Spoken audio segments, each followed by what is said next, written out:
This conference will now be recorded. Good morning, Secret Treasure Hunt Land. How's everybody? Hope you're doing well as we get into the final phases of winter here, it seems. It was like, I don't know, 50 or 60 seemingly this morning here in Denver, kind of bizarre.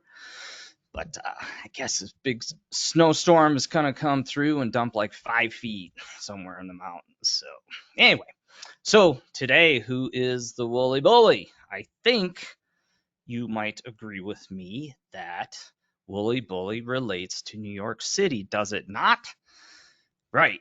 And this is gets to some of the thoughts that I've shared with you on the secret and the solves.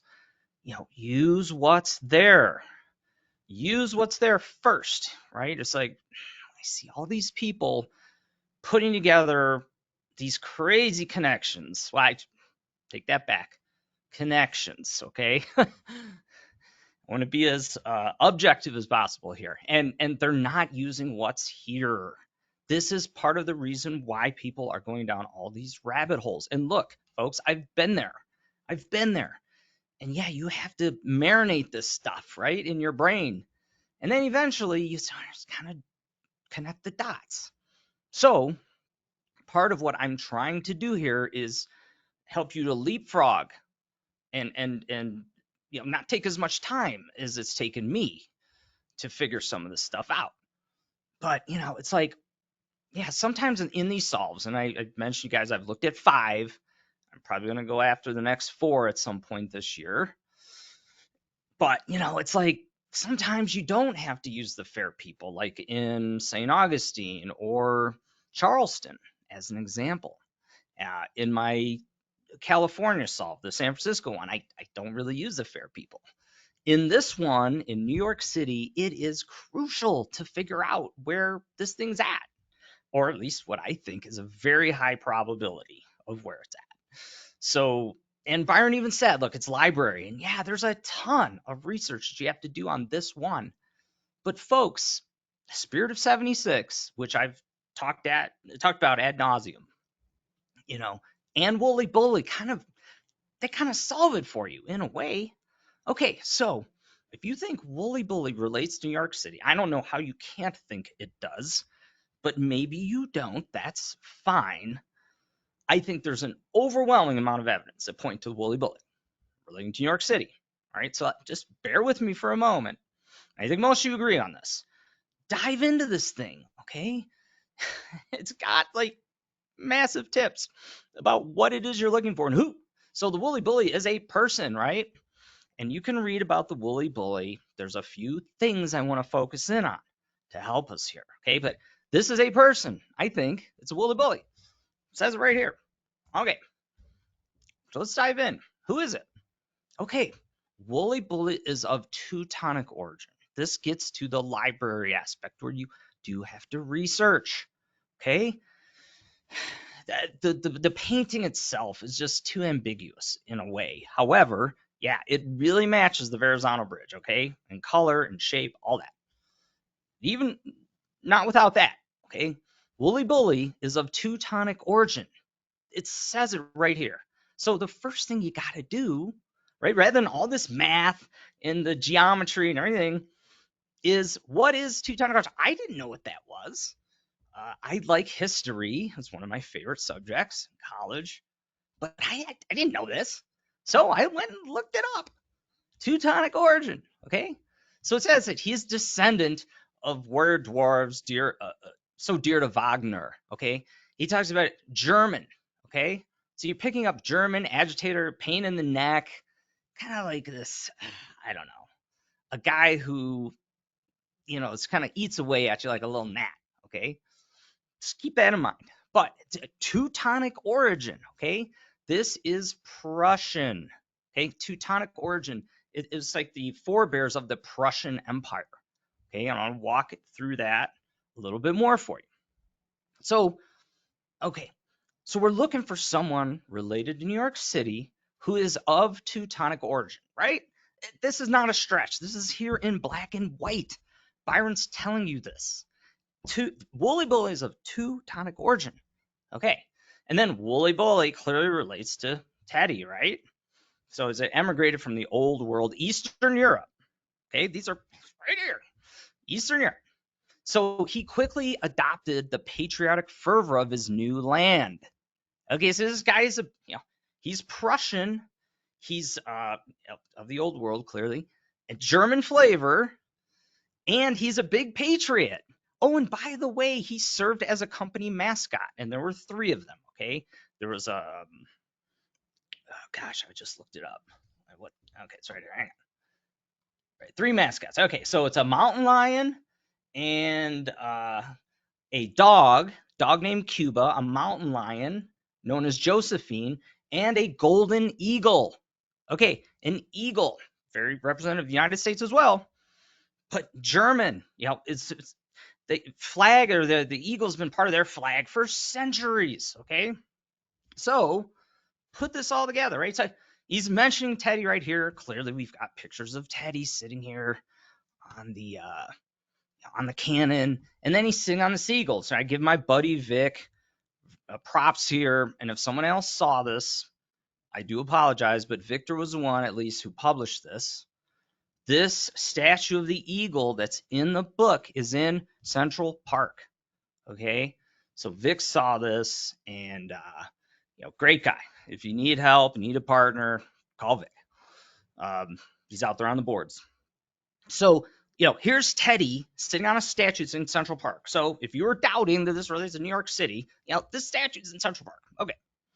So there's Teddy taking a ride on the eagle, right? Right? I mean, they look like buddies.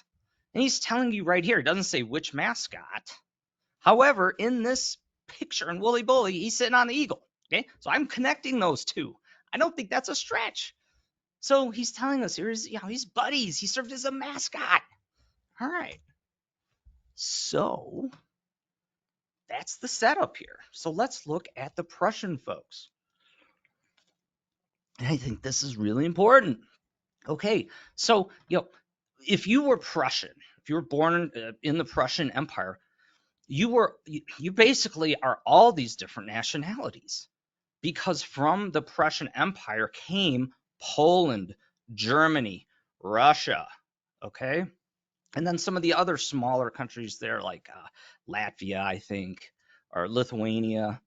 Okay, but the point here is, if you were born in the Prussian Empire, now when that sort of goes away, you are all these things. You're all these different nationalities.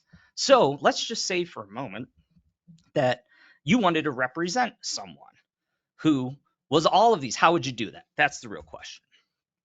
So I'm going to show you our guy, Arthur von Briesen. You guys know, if you're looking at my stuff, this is my guy. His park, it's the most obscure, unknown. There's absolutely nothing going on in that park. It's fields and trails. There's no bathroom. There's no lights. People have been trying to get stuff in there. The city's like, nah, we think we like it. As basically nothing, just an open field. Okay, now his home used to be there. That's why they call it Von Briesen Park. It's right next to Fort Wadsworth. Absolutely incredible. I don't know how you could get better views of the city from any other place than there. Go visit it. The folks that I've worked with in New York City, nobody knows about this place. Okay, first of all, it's on Staten, which again, people are by. It's like, it can't be in Staten Island. No, of all the boroughs, it's got to be an exciting Manhattan or Brooklyn. That's where Byron was born, so it has to be there. What evidence do we have that Byron was so self-absorbed that he was going to make The Secret about him? It's not. It's about things much, much bigger than him. In any case. Okay, so our guy, whose park is in the shadow of the Great Giant, the Verrazano Narrows Bridge, right? That's where his home, his summer home used to be. He is Prussian. He was born in Borkendorf, okay, in 1843. All right, so right here, find me somebody else who's Prussian that you know of in history. That I don't know of anyone. I knew Prussia existed. I wasn't really quite sure of the history around it. But our guy, whose park is right there, with incredible views and all that good stuff, he's Prussian. Okay, so people are throwing up Gershwin and um, Walt Whitman and Seward. Uh, they're not Prussian. Okay, so he spoke German. So again, he's German flavor. Um, the part of it, actually, the city, this Borkendorf, it's part of Poland now. Okay, he spoke German, born in what's now a Polish city in the Empire of Prussia. I mean, this guy's like everything. In any case, he was of German flavor. Now remember what Byron's telling us in Wooly Bully. Prussian, German flavor. Find me a Prussian person, let alone one that's of German flavor. All right, this guy fits it. So von Briesen was close personal friends with Teddy. They worked on all kinds of stuff. I'm going to show you some letters, or a letter that Teddy wrote to Arthur von Briesen. So Teddy, who's in Wooly Bully, taking a ride on the Eagle, these guys were best friends. Okay, I didn't know that until I researched it. So von Briesen was known to write quirky poetry, poking fun at other people and himself. The agitator, remember that from Wooly Bully? Okay, someone who's a writer, a reader of epic poetry is known as a rhapsodic person. You can look that up. All right, so the big thing that was appealing to me when I first started looking at von Briesen, he was a very successful attorney who started this, or he founded the German Legal Fund, German Legal Aid Society, which ultimately started helping other immigrants as well. So it started as just focusing on German people, then they spread it out. Okay, but here's a guy who super successful. He was a war hero as well. He fought in the Civil War, a big patriot. Okay, like it's described in Wooly Bully. So, think about this guy. He didn't have to do this, but this is what he did. He believed immigrants made better citizens when they were treated justly.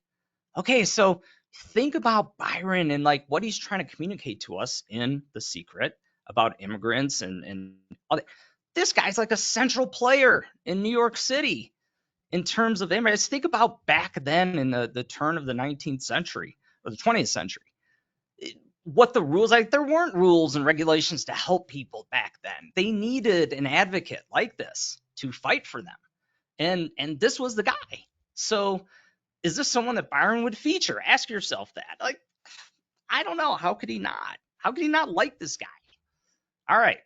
So Teddy was a huge fan.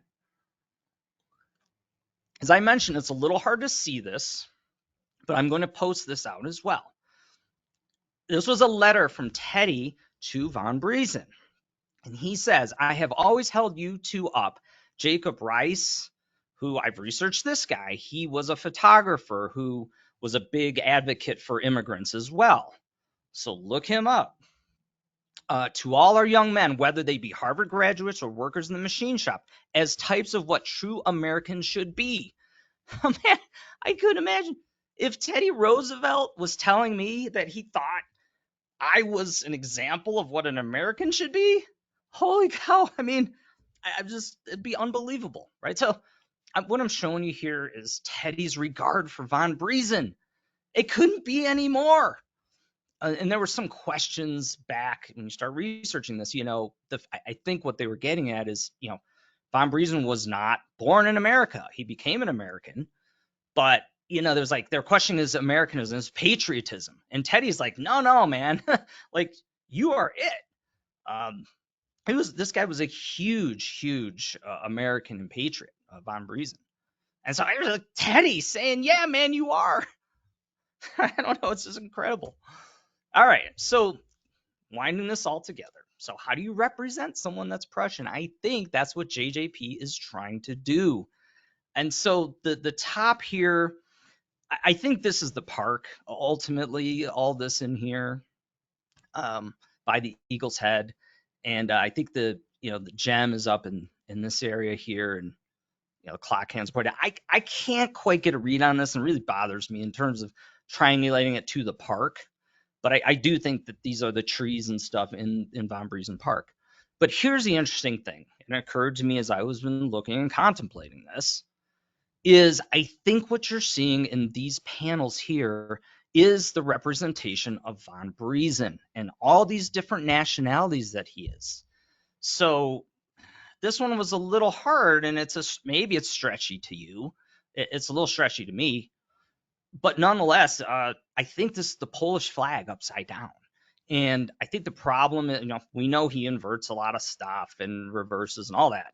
So from that perspective, would this make sense? Yeah, I think it would. And then if he shows it as the Polish flag, it probably gives it away too much. So if it's the white above the red, I think it just gives it away. They're like, oh wait, that's the Polish flag, and then Russian. Anyway, so I think he inverts this. Now this is actually, I think, the Singapore flag as it sits. But then you've got the Russian representation, right? And everybody's like trying to really zero in, where is this thing? And I think it's really symbolistic. I don't think it's necessarily anything in particular he's trying to tell us here, other than Russian, right? So you've got these two things, and notice the eagle is intersecting all of these panes, right? So the Prussian flag is seen here, right? It's like, it's got an eagle on it, and the Polish flag has an eagle on it, and the Russian flag has an eagle, as I just showed you. So this, I think, is the close match that people sort of know. It's the ferry building on Ellis Island, right? So it's just another tie-in, I think. But the most important thing I want to communicate to you here is the fact that the eagle intersects the Polish and the Russian, and it's, the guy spoke German. So he's primarily German, which clearly the German eagle is still very much part of their flag. So I think that's the tie-in here. And I don't know if this is right, but it feels good, especially if you like von Briesen's. How do you represent this guy? And I think it's the way they did it. All right, so that's what I had for you here today. I hope you like the thought process here, but certainly, let me know your thoughts. Hope you all have a great week.